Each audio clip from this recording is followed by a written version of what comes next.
Fidel Ramos, Sir, salamat po sa tulong mo making me President.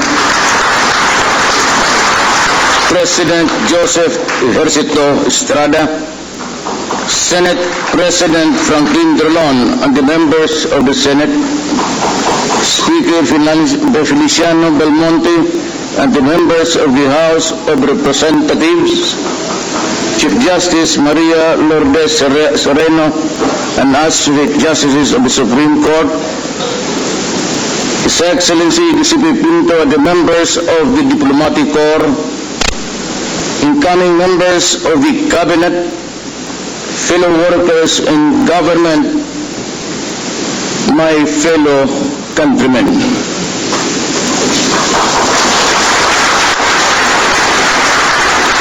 No leader, however strong, can succeed at anything of national importance or significance unless he has the support and cooperation of the people he is tasked to lead and sworn to serve.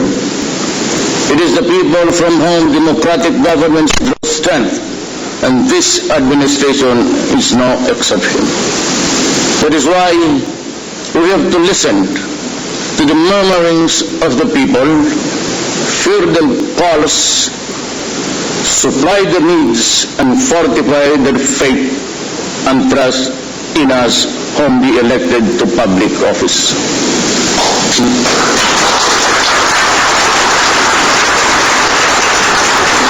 There are many amongst us who advance the assessment that the problems that bedevil our country today, which need to be addressed with urgency, are corruption, both in the high and low echelons of government, criminality in the streets, and the rampant sale of illegal drugs in all strata of Philippine society, and the breakdown of law and order, true but not absolutely so.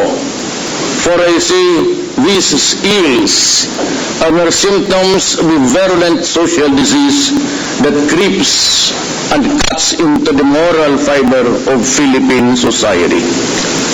I sense a problem deeper and more serious than any of those mentioned or all of them put together. But of course, it is not to say that we will ignore them, because they have to be stopped by all means that the law allows.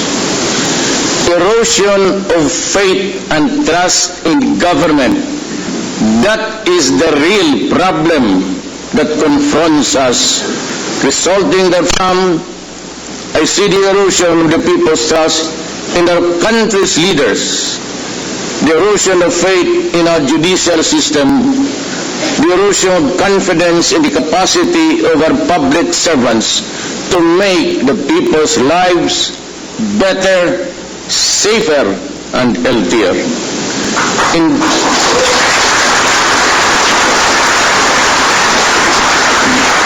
Indeed, ours is a problem that dampens the human spirit, but all is not lost. I know that there are those who do not approve of my methods of fighting criminality, the sale and use of illegal drugs and corruption. They say that my methods are unorthodox and verge on the illegal. In response, let me say this. I have seen how corruption bled the government of funds which were allocated for the use in uplifting the poor from the mire that they are in. I have seen how illegal drugs destroy individuals and ruin family relationships. I have seen how criminality, by means all foul, snatched from the innocent and the unsuspecting the years and years of accumulated savings, years of toil, and then suddenly we are back to where they started. look at this from that perspective and tell me that I am wrong. In this fight, I ask Congress and the Commission of Human Rights and all others who are similarly situated to allow us a level of governance that is consistent to our mandate. The fight will be relentless and it will be sustained. As a lawyer and a former prosecutor,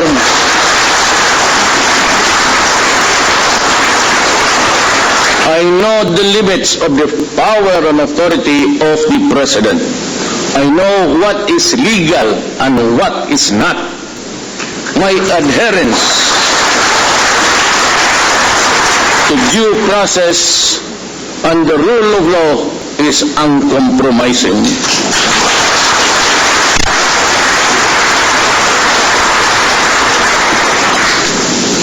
You mind your work, and I will mind mine.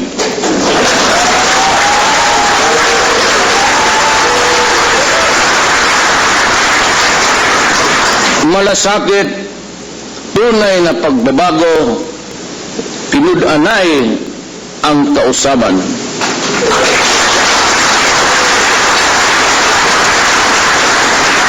These are the words which catapulted me to the presidency. The slogans were conceptualized not for the sole purpose of securing the votes of the electorate. Tinud-anay ang kabaguhan, mao kani ang tumong sa atong gobyerno.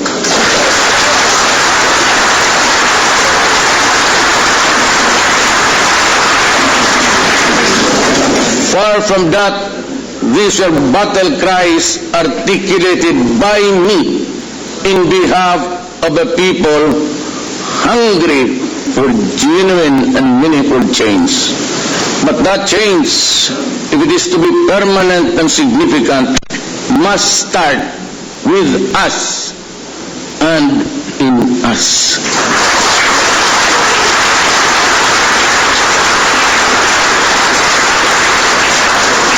To borrow the language of F. Jose, we have become our own worst enemies, and we must have the courage and the will to change ourselves. Love of country, subordination of personal interests to the common good, concern and care for the helpless and the impoverished. These are among the lost and faded values that we seek to recover and revitalize as we commence our journey towards a better Philippines.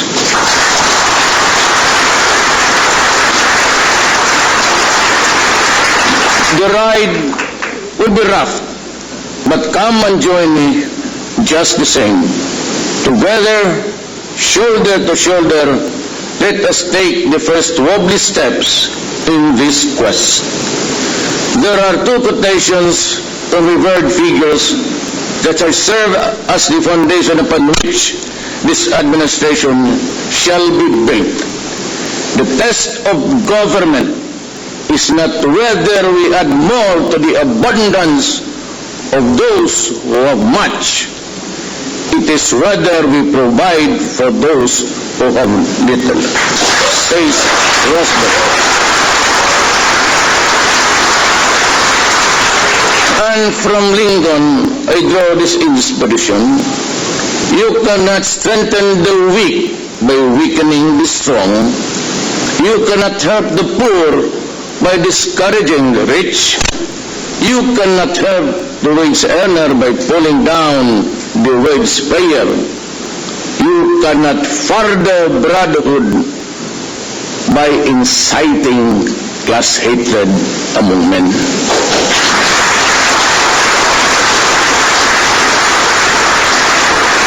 My economic and financial political policies are contained in those quotations, though couched in general terms. Read between the lines. I need not go to specifics now. They shall be supplied to you in due time. However, there are certain policies and specifics of which cannot help wait for tomorrow to be announced. Therefore, I direct all department secretaries and the heads of agencies to reduce requirements and the processing time of all applications from the submission to release. I order all department secretaries and heads of agencies to remove redundant requirements, and compliance with one department or agency shall be accepted as sufficient for all. I order all department secretaries and heads of agencies to refrain from changing and bending the rules of government contracts, transactions, and projects already approved and awaiting implementation. Changing the rules when the game is ongoing is wrong. I abhor secrecy and instead advocate transparency in all government contracts, projects, and business transactions, from submission of proposals to negotiation to perfection and finally to consummation. Do them and we will work together. Do not do them, we will part sooner than later.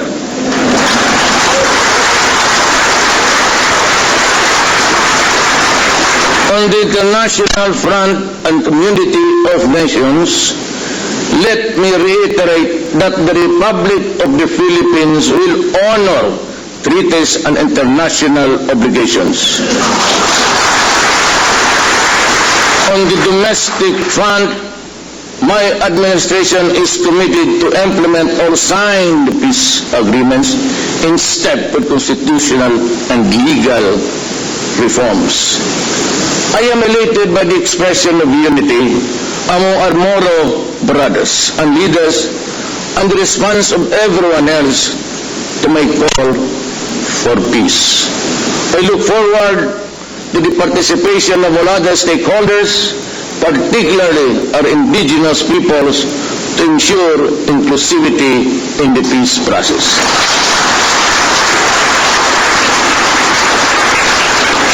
Let me remind, in the end of this talk, that I was elected to the presidency to serve the entire country. I was not elected to serve the interest of any person or any group or any one class.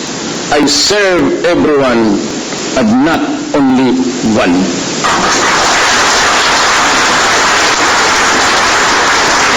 And that is why I have adopted as an article of faith the following lines written by someone whose name I could no longer recall. He said, I have no friends to serve. I have no enemies to harm. Descending, therefore, I now ask everyone, and I mean everyone, to join me as we embark on this crusade for a better and brighter tomorrow. But before I end, let me express the nation's, on behalf of the people, our condolences to the Republic of Turkey for what has happened in the place. We offer our deepest condolences. Why am I here? Hindi kasali ito dyan.